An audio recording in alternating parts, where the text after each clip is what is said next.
Ici, la pêche aux déchets est malheureusement toujours bonne. À l'embouchure de l'Uvonne, une quinzaine d'apnéistes et autres plongeurs en bouteille s'est jeter à l'eau pour une nouvelle opération de dépollution maritime sur un site qui n'est pas choisi par hasard. Nous ciblons vraiment des gros spots de pollution, des gros dépôts en fond marin. Et cette action ciblée a plus de chances d'être efficace que des actions diffuses sur le littoral. En octobre dernier, déjà, en cet endroit stratégique, 74 pneus avaient notamment été remontés à la surface. Aujourd'hui, paradoxalement, l'espoir n'est pas forcément de ne plus rien y trouver. S'il n'y a plus rien, c'est pas forcément bon signe, ça veut dire qu'on arrive trop tard. Ça veut dire que le Mistral, la Méditerranée, ils ont balayé ça au large et maintenant c'est fini. C'est-à-dire que tout ça, ça commence son lent processus d'empoisonnement de la Méditerranée jusqu'au bout, quoi.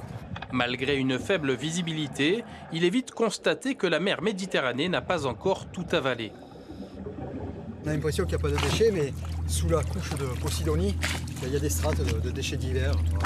Ne pas se décourager, même si la pollution des fonds marins, comme son nettoyage, ressemble à une histoire sans fin.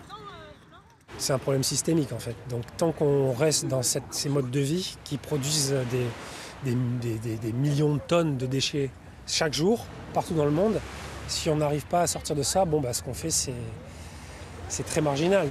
Au final, une demi-tonne de déchets a été sortie de l'eau ce dimanche. Toujours ça de moins, même si la solution ultime semble ailleurs. Le meilleur déchet est celui qui n'a jamais été produit.